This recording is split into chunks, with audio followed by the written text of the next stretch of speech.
मनुष्य सभ्यता के आदिकाल से ही यह सोचता आया है कि धरती पर जीवन कहाँ से आया। आखिर ये तरह तरह के जीव जंतु कैसे बने, कि पृथ्वी पर जीवन की शुरुआत कब और कैसे हुई। विज्ञान की अनसुलझी पहेलियों में एक है। इस सवाल का जवाब जीवन को लेकर हमारा समूचा दृष्टिकोण बदलने में सक्षम है। हाल ही में वैज्ञानिकों को कनाडा में पाए गए चट्टानों के माइक्रोफॉसिल अध्ययन से यह पता चला है कि पृथ्वी पर जीवन की उत्पत्ति इस ग्रह के बनने के महज 30 करोड़ साल बाद ही हो गई थी। हमें 30 करोड़ साल भले ही बहुत ज्यादा लगे, लेकिन भूगर्भीय कालक्रम के पैमाने पर यह पलक झपकने के बराबर है। अगर साइंस एडवांस जर्नल में प्रकाशित यह शोध सही साबित होता है तो हम यह कह सकेंगे कि हमारे जीवाणुनुमा सूक्ष्मजीवी पूर्वज 3.75 से लेकर 4.28 अरब साल पहले पृथ्वी पर जीवन की बहार लेकर आए थे। इसकी पुष्टि न सिर्फ एक नए पैराडाइम शिफ्ट का आधार बन सकती है, बल्कि जीवन की उत्पत्ति को लेकर वैज्ञानिकों का समूचा नजरिया भी बदल सकती है। मनुष्य सभ्यता के आदिकाल से ही यह सोचता आया है कि इस धरती पर जीवन कहां से आया। जीवन की उत्पत्ति के सवाल को लेकर लंबे समय से धर्माचार्यों, दार्शनिकों और वैज्ञानिकों की दिलचस्पी रही है। इस संदर्भ में प्राचीन विश्व की अनेक सभ्यताओं में अनेक प्रकार के विचार मिलते हैं। अमूमन सभी धर्मों में थोड़े बहुत फेरबदल के साथ सृष्टि और जीवन का कर्ता धर्ता ईश्वर को ही माना गया है। हिंदू पुराणों के मुताबिक घनघोर अंधेरे में ब्रह्मा का जन्म हुआ। जन्म के तुरंत बाद वे तपस्या करने बैठ गए। तपस्या की शक्ति से उनके एक एक अंग से एक एक जीव का जन्म हुआ। ईसाइयों के धर्म ग्रंथ बाइबल में लिखा है कि लगभग 6000 साल पहले किसी एक शुभ दिन ईश्वर ने विश्व की सभी प्रजातियों की रचना एक झटके में ही कर दी थी। वहीं मुस्लिमों का पाक किताब कुरान कहता है कि अल्लाह ने हर जीवित चीज को पानी से बनाया है। खास बात यह है कि इन सभी धर्मों की ओर से जीवन की उत्पत्ति के प्रश्न में जितने भी उत्तर मिलते हैं सभी लगभग एक जैसे ही है। किसी अनोखे जादू या दिव्य शक्ति से सभी जीव जंतु बन गए। जीवन की उत्पत्ति को लेकर धर्म विश्वास के चंगुल से मुक्त होकर पहली परिकल्पना देने का श्रेय प्राचीन ग्रीक के दार्शनिकों को दिया जाता है। जीव विज्ञान के जन्मदाता माने जाने वाले अरस्तु के मुताबिक निर्जीव पदार्थों से जटिल जीवों की स्वतः उत्पत्ति हो जाती है। अरस्तु का मत था कि मिट्टी, कीचड़, धूल और हर तरह के कचरे या सड़ती हुई चीजों से बिलबिलाते हुए जीवों के समूह पैदा हो जाते हैं। इसलिए हो सकता है इंसानों की भी उत्पत्ति ऐसे ही हुई हो।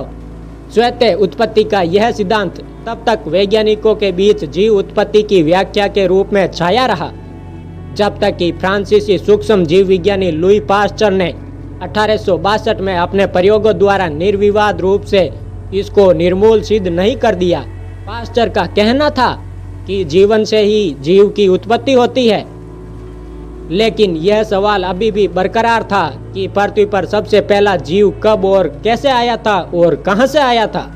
चार्ल्स डार्विन के जैव विकास सिद्धांत ने यह स्थापित किया कि पृथ्वी पर जीवन की उत्पत्ति में किसी बाहरी या अंदरूनी दिव्य शक्ति या रचयिता का कोई भी हाथ नहीं है, बल्कि जीवन की उत्पत्ति रासायनिक अभिक्रियाओं और भौतिक प्रक्रियाओं के मेलजोल के चलते हुई है। डार्विन ने जीवन की उत्पत्ति में ईश्वर की भूमिका को नकारते हुए कहा था कि प्रथम जीव की उत्पत्ति निर्जीव पदार्थों से हुई होगी। 1871 में डार्विन ने लिखा कि मुमकिन है कि जीवन की उत्पत्ति शुरुआती गर्म पानी से भरे एक ऐसे तालाब में हुई हो जिसमें सभी तरह के अमोनिया और फॉस्फोरिक साल्ट घुले होंगे, जिस पर ऊष्मा, प्रकाश और विद्युत की क्रिया होती रही होगी। इससे एक प्रोटीन युक्त यौगिक बना होगा जिसमें और परिवर्तन होकर निर्जीव पदार्थों से पहले जीव बने होंगे। हालांकि डार्विन खुद अपनी किताब on the origin of species का शीर्षक देते हुए बेहद सतर्क थे और उन्होंने जीवन की उत्पत्ति को लेकर ज्यादा अटकलें लगाने से बचने की भरसक कोशिश भी की। वैसे भी डार्विन का जैव विकास सिद्धांत वास्तव में जीवों के विकास की प्रक्रिया को समझाता है, न कि जीवन की उत्पत्ति को। आज विज्ञान जगत में जीवन की उत्पत्ति को लेकर ओपारिन हाल्डेन के रासायनिक विकास या अबायोजेनेसिस सिद्धांत को सर्वाधिक मान्यता प्राप्त है। इस सिद्धांत के मुताबिक पृथ्वी की उत्पत्ति का अंतिम चरण जीवन के विकास से संबंधित है और जीवन निर्जीव पदार्थों के कार्बनिक अणुओं से उपजा है। सोवियत बायोकेमिस्ट अलेक्जेंडर ओपारिन ने 1924 में यह तर्क दिया कि आबोहवा में मौजूद ऑक्सीजन कार्बनिक अणुओं के संश्लेषण को रोकता है और जीवन की उत्पत्ति के लिए कार्बनिक अणुओं का बनना बेहद जरूरी है। आज से लगभग 3.8 अरब साल पहले किसी ऑक्सीजन की अनुपस्थिति वाले वातावरण में सूर्य की ऊष्मा और प्रकाश की क्रिया से कार्बनिक अणुओं का एक जटिल प्राइमर्डियल सूप या आदिम शोरबा बना होगा। सूप के भीतर जटिल अणु खासकर प्रोटीन और न्यूक्लिक एसिड मौजूद थे, जो कुछ साधारण संगठकों की लंबी श्रृंखला से मिलकर बने थे। इन जटिल संगठकों के फ्यूजन से छोटी छोटी बूंदें बनी, जिनके और ज्यादा फ्यूजन से यह विकसित होकर विभाजन कर कालांतर में अपने समान अन्य सरल कोशिकाओं का निर्माण कर सकी। यही सरल कोशिकाएं सभी जीवों की आदि पूर्वज थी। अंग्रेज जीव विज्ञानी JBS हाल्डेन ने ओपारिन के विचार को और आगे बढ़ाया। उन्होंने 1929 में अपने द ओरिजिन ऑफ लाइफ शीर्षक लेख में लिखा कि आज से तकरीबन 4 अरब साल पहले पृथ्वी पर मौजूद समुद्र आज के समुद्रों से पूरी तरह से अलग रहे होंगे और इनमें गर्म हल्का शोरबा बना होगा, जिसमें जीवन के लिए जरूरी कार्बनिक यौगिकों का निर्माण हुआ होगा। शुरुआत में पृथ्वी के वातावरण में ऑक्सीजन नहीं थी, इसीलिए सबसे पहले बनने वाले जीव बगैर ऑक्सीजन सांस लेते थे। धीरे धीरे पृथ्वी पर ऑक्सीजन बनती गई और आज के उस स्तर तक पहुंची जिसमें ज्यादातर जीव ऑक्सीजन से सांस लेते हैं। 1953 में स्टैनले मिलर ने अपने गुरु हेरोल्ड यूरे के साथ मिलकर ओपारिन हाल्डेन के सिद्धांत की प्रायोगिक पुष्टि की। मिलर द्वारा प्रायोगिक पुष्टि में इस सिद्धांत की महत्ता बहुत बढ़ गई। वर्तमान में इस सिद्धांत की मूल अवधारणाओं को वैज्ञानिक समुदाय का सबसे ज्यादा समर्थन हासिल है, लेकिन ऐसा भी नहीं है कि इसमें सभी वैज्ञानिक सहमत है।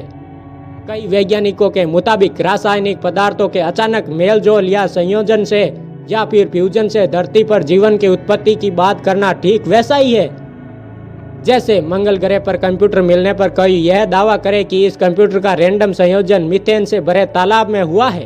अपनी किताब द एंड ऑफ साइंस में अमेरिकी विज्ञान पत्रकार जॉन हॉर्गन लिखते हैं, जैव रासायनिक प्रणाली लंबे समय में अस्तित्व में आया। ऐसे में मुझे नहीं लगता कि जीवन का कोई बना बनाया नुस्खा हो सकता है कि पानी मिलाकर मिश्रण बनाओ और जीवन तैयार। यह एक चरण की प्रक्रिया नहीं है, यह कई चरणों से गुजरी है, जिसमें कई बदलाव भी शामिल है। सामान्य रसायनों से एक बैक्टीरिया का निर्माण एक बैक्टीरिया से इंसान के विकास से कहीं ज्यादा कठिन बात है। एक छोटे से छोटा बैक्टीरिया भी ओपारिन हाल्डेन और मिलर की रासायनिक खिचड़ी से कहीं बढ़कर है। जीवन निर्माण के कई मूलभूत तत्व अंतरिक्ष में मौजूद उल्कापिंडों और धूमकेतुओं में भी पाए गए हैं, जो इस संभावना को बल देते हैं कि हो सकता है कि पृथ्वी पर जीवन बाहरी अंतरिक्ष से आया हो। कई प्राचीन यूनानी दार्शनिकों का भी यही मानना था कि जीवन की स्पोर नामक इकाई विभिन्न या अनेक ग्रहों में स्थानांतरित हुई। हमारी पृथ्वी भी जिनमें से एक थी। पृथ्वी पर जीवन बाहरी अंतरिक्ष से आया है। इस मान्यता को पेनिस्पर्मिया सिद्धांत का नाम दिया गया है। लॉर्ड केल्विन और वॉन होलमैन वोल्टेज जैसे दिग्गज वैज्ञानिक इसके शुरुआती समर्थकों में से थे। 20वीं सदी में फ्रेड होयल और चंद्रा विक्रम सिंघे ने इस सिद्धांत को जोरदार स्वीकृति दी। बगैर ठोस आंकड़ों के इन वैज्ञानिकों ने सौर हवाओं से पैदा होने वाले वायरसों के अंतरिक्ष से गुजरकर पृथ्वी तक आने की संभावना पर भी जोर दिया था। पेनिस्पर्मिया सिद्धांत में आस्था रखने वाले ज्यादातर लोग तथ्यों और कल्पनाओं के दुधारी तलवार पर ही चलते हैं। ओपारिन हाल्डेन सिद्धांत के समर्थकों के मुताबिक सही मायनों में पेनिस्पर्मिया यह नहीं बताता कि जीवन की उत्पत्ति कब और कैसे हुई, बल्कि यह केवल उत्पत्ति के फोकस को पृथ्वी से दूर अंतरिक्ष में कर देता है। फिलहाल पृथ्वी पर जीवन की शुरुआत कब और कैसे और कहां हुई, इस विषय पर ढेरों सिद्धांत और विवाद है। इन सिद्धांतों में से कौन सा सही और कौन सा गलत है, इस पर फौरी तौर पर कुछ भी नहीं कहा जा सकता।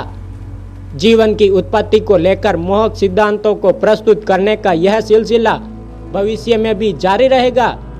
हो सकता है कि जिन घटनाओं की परिणति पृथ्वी पर जीवन की उत्पत्ति के रूप में हुई उसे शायद हम कभी समझ ही न पाए।